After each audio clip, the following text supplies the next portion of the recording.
Audiolibros Your Book presenta La historia empieza en Summer, un libro de Samuel Noah Kramer, narración a cargo de Juan. 23. El más allá, la primera leyenda de la resurrección. El Hades de los griegos, el Sheol de los hebreos, se llama, en sumerio, Kur. Al principio, esta palabra quería decir montaña, pero acabó por tomar el significado de país extranjero, porque los pueblos que amenazaban constantemente la paz de los sumerios habitaban en las regiones montañosas que rodean al este y al norte la Baja Mesopotamia. Desde el punto de vista cósmico, el Kur era el espacio vacío que separaba la corteza terrestre del mar primordial. Ver el capítulo 13. Era a esta parte a donde iban todas las sombras de los muertos. No se podía llegar allí hasta haber atravesado, a bordo de una barca, el río devorador del hombre, conducida por el hombre de la barca, eran ni más ni menos que el Estigio y el Caronte de los sumerios. En esos infiernos, morada de los difuntos, estos llevaban una especie de vida, valga la paradoja, que tenía bastantes analogías con la de los vivos. La Biblia, en el libro de Isaías, 19, 9 a 11, habla, como todo el mundo puede recordar, de la agitación que se apodera de las sombras de los antiguos monarcas, de los antiguos jefes y de todo el Sheol, a la muerte del rey de Babilonia. El infierno allá abajo se conmovió a tu llegada, al encuentro tuyo envió los gigantes, levantáronse de sus tronos todos los príncipes de la tierra, todos los príncipes de las naciones. Todos, dirigiéndote la palabra, dirán, con que tú también has sido herido como nosotros, y a nosotros has sido hecho semejante. Tu soberbia ha sido abatida hasta los infiernos, tendido yace por el suelo tu cadáver, tendrás por colchón la podredumbre, y tu cubierta serán los gusanos. He aquí como un texto sumerio, publicado en 1919 por Stephen Langdon, describía 1000 años antes la bajada de un rey a los infiernos. Después de su muerte, el gran monarca Ur-Nammu llega al Kur y empieza por acudir a visitar a los 7 dioses infernales, presentándose en el palacio de cada uno de ellos provisto de ofrendas. A continuación hace sendos regalos a otros 2 dioses que desea conciliarse, y de los cuales uno es el escriba de los infiernos. Llega, por fin, a la residencia que los sacerdotes del Kur le han asignado. Allí es acogido por diversos muertos y, esta vez, se encuentra allí como en su casa. El héroe Gilgamesh, quien, después de su muerte, se ha transformado en juez de los infiernos, le inicia en las leyes y en los reglamentos de su nueva patria. 7 días, 10 días, transcurren, y he aquí que Ur-Nammu percibe el plañido de Same. Se acuerda de la muralla de Ur, que no ha podido dejar terminada, del palacio que acababa de construir y que no tuvo tiempo de consagrar, de su esposa, a la que ya no puede abrazar, de su hijo, al que ya no puede acariciar sobre sus rodillas. Se acabó la quietud y la tranquilidad de que había gozado hasta entonces en el fondo de los infiernos. De sus labios se eleva una larga y amarga lamentación. En ciertas ocasiones, las sombras de los muertos podían reaparecer momentáneamente sobre la tierra. En el primer libro de Samuel, cap. 28, se dice que la sombra de este profeta fue evocada del Sheol a requerimiento del rey Saúl. De igual manera se ve, en un poema sumerio, la sombra de Enkidu que sale del Kur y se echa en brazos de su maestro y amigo Gilgamesh. Aunque parezca que el Kur estaba reservado a los difuntos humanos, no obstante también allí se encuentran no pocas divinidades en principio inmortales. Diversos poemas míticos nos explican el motivo. Si hemos de creer aquel que yo he titulado La procreación del dios de la luna, el mismo rey de los dioses, Enlil, había sido expulsado de Nippur y relegado a los infiernos por haber violado a la diosa Ninlil. Pero tenemos un relato mucho más circunstanciado de la caída del dios pastor Dumuzi, el más célebre de los dioses muertos. Este relato se encuentra en un poema mítico, dedicado a la diosa Inanna, por quien los mitógrafos sumerios sentían todos una gran debilidad. La diosa del amor, tanto si se trata de la Venus romana, como de la Afrodita griega, como de la Istar babilónica, siempre ha tenido la virtud de inflamar la imaginación de los hombres y, sobre todo, de los poetas. Los sumerios la adoraban bajo el nombre de Inanna, la reina del cielo. Inanna tenía por esposo al dios Dumuzi, el dios pastor, el Tammuz de la Biblia, Ezequiel 8:14. Hay dos poemas que relatan cómo Dumuzi hizo la corte a Inanna y logró conquistarla. Uno de estos poemas ya lo hemos resumido en el capítulo 17, es aquel en el cual el dios labrador Enkidu aspira también a la mano de la diosa. En el segundo poema, en cambio, el pastor Dumuzi no tiene ningún rival, llega ante la casa de Inanna, de sus manos y de sus flancos se escurren en abundancia la crema y la leche. Dumuzi pide a grandes gritos que le dejen entrar. Después de haber consultado con su madre, Inanna se baña y unge todo su cuerpo, se viste con su traje de reina y se adorna con piedras preciosas. Enseguida abre la puerta al pretendiente, quien la toma en sus brazos. Dumuzi, entonces, se une a ella, según parece,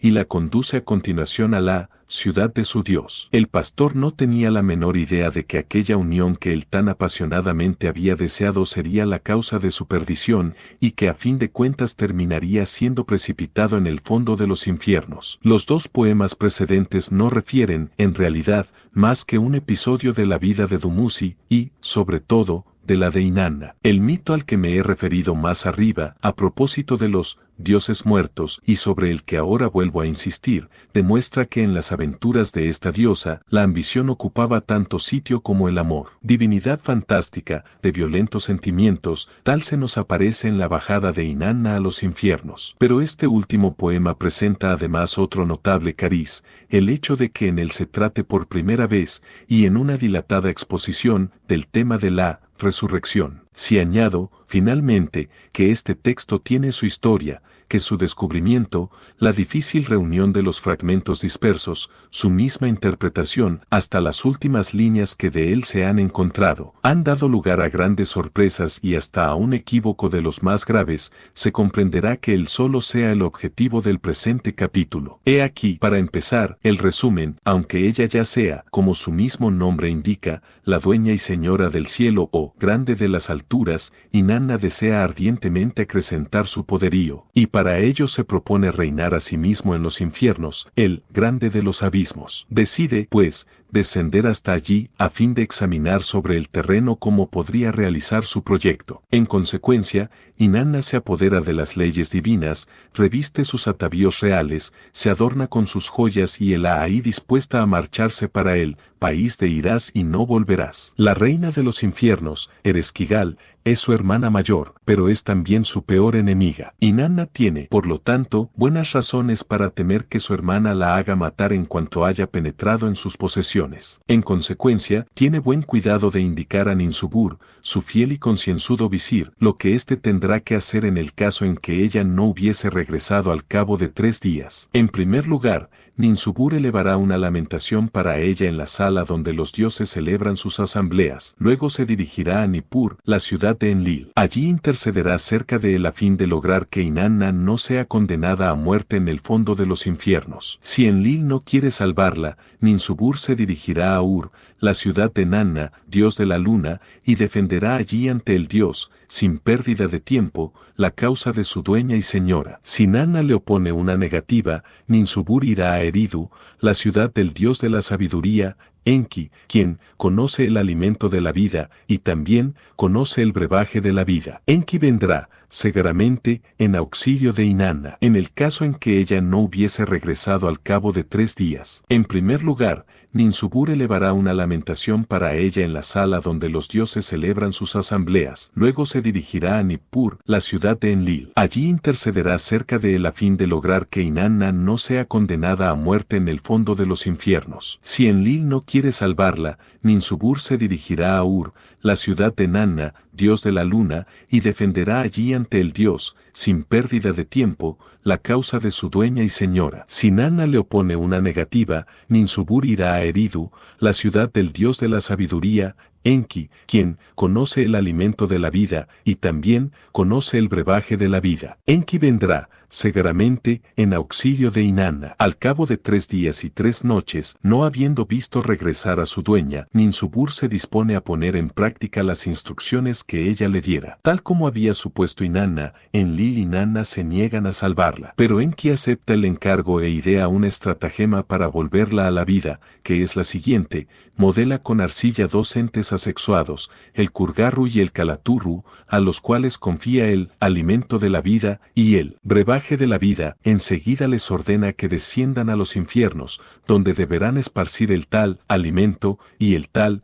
brebaje sobre el cadáver de Inanna. El Kurgarru y el Kalaturru así lo hacen, y la diosa resucita. Pero, a pesar de haber recobrado la vida, Inanna no deja por eso de encontrarse en una situación muy comprometida. Efectivamente, en el país de irás y no volverás, hay una ley que nadie ha quebrantado jamás. Aquel que una vez haya franqueado sus puertas no puede volver a la tierra más que si encuentra a alguien que quiera ir a ocupar su lugar en los infiernos. Inanna no es ninguna excepción a la regla. Le permiten volver a la tierra, pero no irá sola, sino que irá acompañada de unos crueles demonios que tienen órdenes de volverla al mundo de los muertos si ella no consigue encontrar ninguna otra divinidad para que la reemplace. Cogida fuertemente por sus fieros guardianes, que no la sueltan ni un momento, Inanna se dirige de buen principio a las dos ciudades sumerias de Uma y de Bat-Tibira. Los dioses protectores de estas ciudades, Sara y Latarak, sobrecogidos de terror ante aquellos indeseables sujetos que vienen a visitarlos desde el más allá,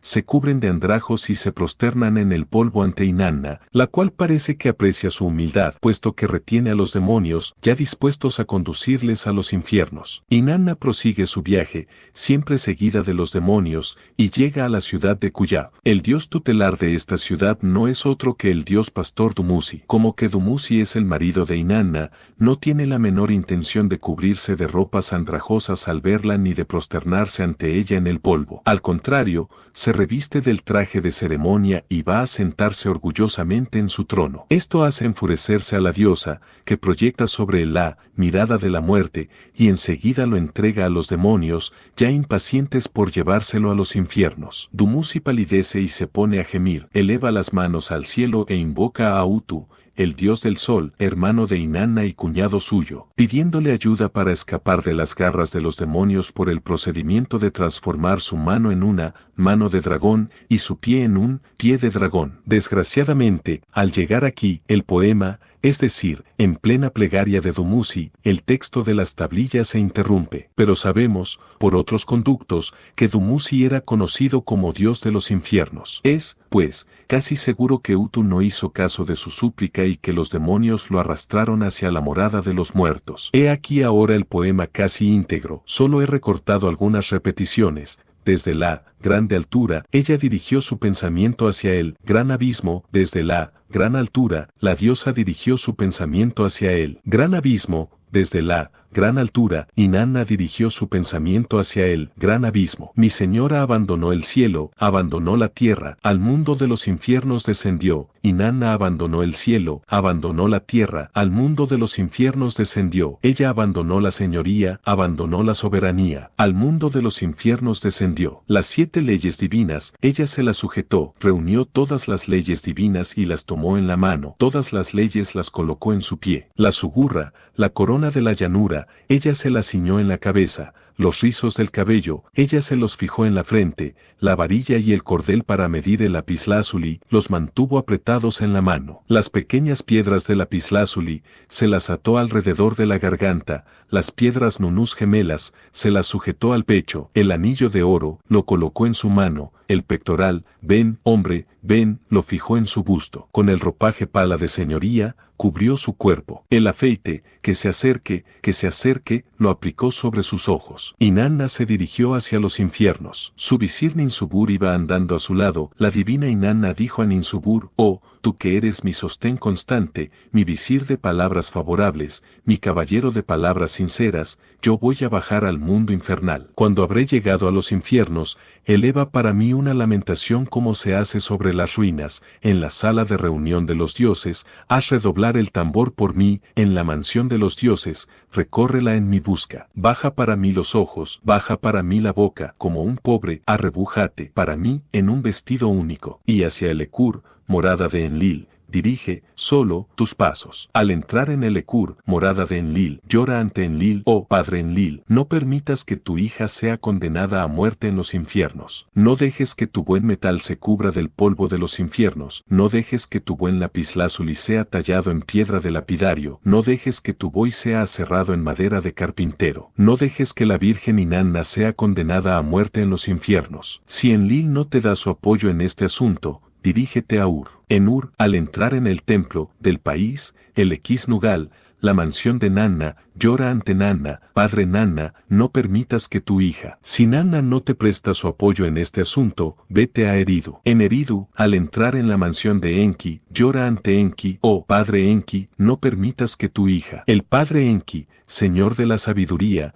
que conoce el alimento de la vida, que conoce el brebaje de la vida, me hará volver, segaramente, a la vida. Y Nanna se dirigió, pues, hacia los infiernos, y a su mensajero Ninsubur le dijo, vete, Ninsubur, y no te olvides de las órdenes que te he dado. Cuando Inanna hubo llegado al palacio, en la montaña de Lapislázuli, en la puerta de los infiernos, ella se comportó bravamente, ante el palacio de los infiernos, ella habló bravamente, abre la casa, portero, abre la casa, Neti, abre la casa, sola voy a entrar. Neti, el portero en jefe de los infiernos, responde a la divina Inanna, ¿quién eres tú, por favor? Yo soy la reina del cielo, el lugar por donde sale el sol. Si tú eres la reina del cielo, el lugar por donde sale el sol, ¿por qué, haz el favor de decirme, has venido al país de irás y no volverás? Por la ruta de donde el viajero nunca regresa, ¿por qué te ha conducido tu corazón? La divina Inanna le respondió, mi hermana mayor, Ereshkigal, porque su marido, el señor Gugalanna, ha sido muerto, para asistir a las honras fúnebres, así sea. Neti, el portero en jefe de los infiernos, respondió a la divina Inanna, espera, Inanna, permíteme que antes hable a mi reina Ereshkigal, déjame que le hable.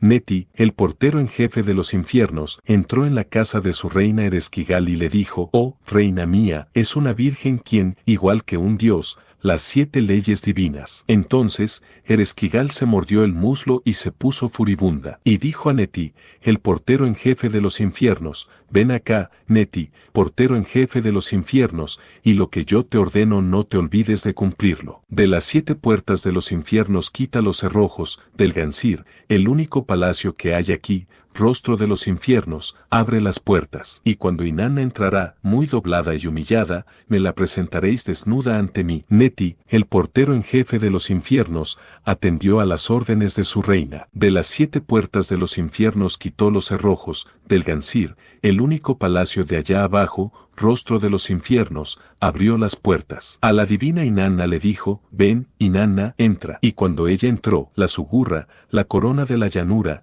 le fue quitada de la cabeza. ¿Qué es esto?, dijo ella. Guarda silencio, Inanna, las leyes de los infiernos son perfectas. Oh, Inanna, no desapruebes los ritos de los infiernos. Cuando ella franqueó la segunda puerta, la varilla y el cordel para medir lapislázuli le fueron quitados. ¿Qué es esto?, dijo ella. Guarda silencio, Inanna, las leyes de los infiernos son perfectas. Oh, Inanna, no desapruebes los ritos de los infiernos. Cuando ella franqueó la tercera puerta, las piedrecitas de lapislázuli le fueron quitadas de la garganta. Cuando ella franqueó la cuarta puerta, las piedras nunús gemelas le fueron quitadas del busto. Cuando ella franqueó la quinta puerta, el anillo de oro le fue quitado de la mano. Cuando ella franqueó la sexta puerta, el pectoral, ven, hombre, ven, le fue quitado del pecho. Cuando ella franqueó la séptima puerta, el ropaje pala de señoría le fue quitado del cuerpo. Doblada y humillada, fue llevada desnuda ante Ereshkigal. La divina Ereshkigal ocupó su lugar en el trono. Los Anunnakis, los 7 jueces, pronunciaron su sentencia ante ella. Ella fijó su mirada en Inanna,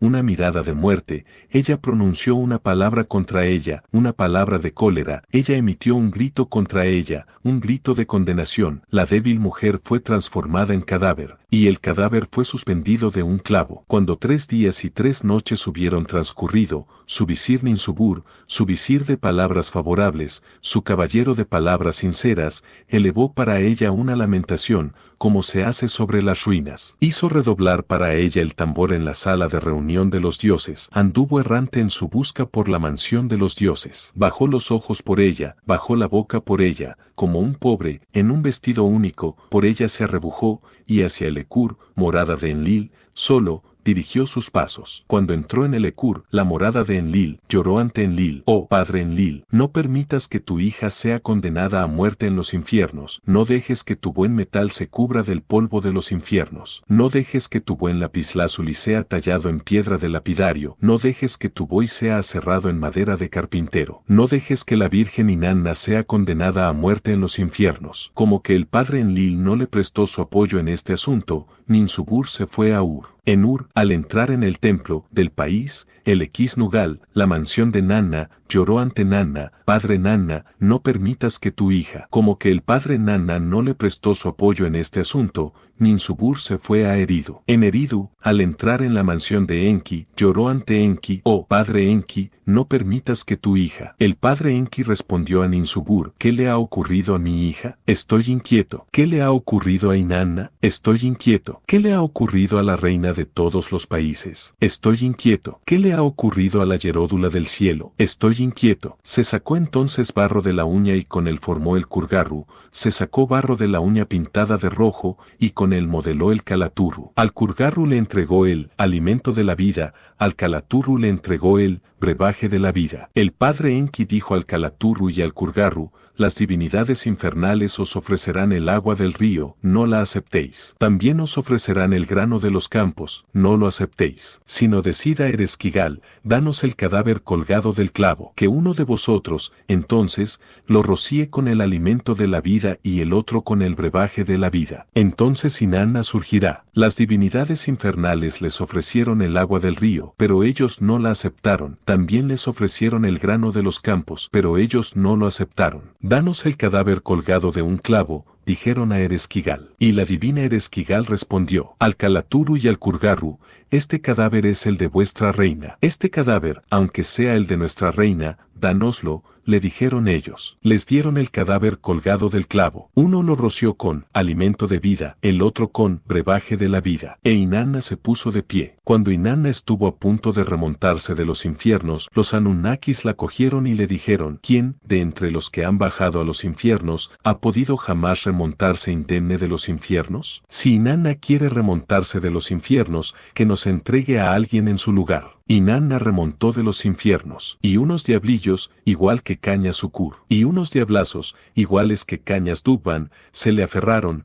El que iba delante de ella, aunque no era visir, tenía un cetro en la mano. El que iba a su lado, aunque no era caballero, llevaba una arma suspendida del cinto. Los que acompañaban a Inanna, eran seres que no conocían el alimento, que no conocían el agua, que no comían harina salpimentada, que no bebían el agua de las libaciones, de los que arrebatan la esposa del regazo del marido, y arrancan al niño del seno de la nodriza. Acompañada de esta cohorte implacable, Inanna llega sucesivamente a las ciudades de Uma y Bat-Ibira, cuyas dos divinidades principales se posternan ante ella, humildes y temblorosas, salvándose así de las garras de los demonios. A continuación, Inanna llega a Kuyab, cuyo dios tutelar es Dumuzi, y el poema continúa: Dumuzi, revestido de un noble ropaje, se había sentado orgullosamente en su trono. Los demonios lo cogieron por los muslos. Los 7 demonios se le echaron encima como a la cabecera de un hombre enfermo, y los pastores ya no tocaron más la flauta ni el caramillo ante él. Inanna fijó su mirada en él, una mirada de muerte,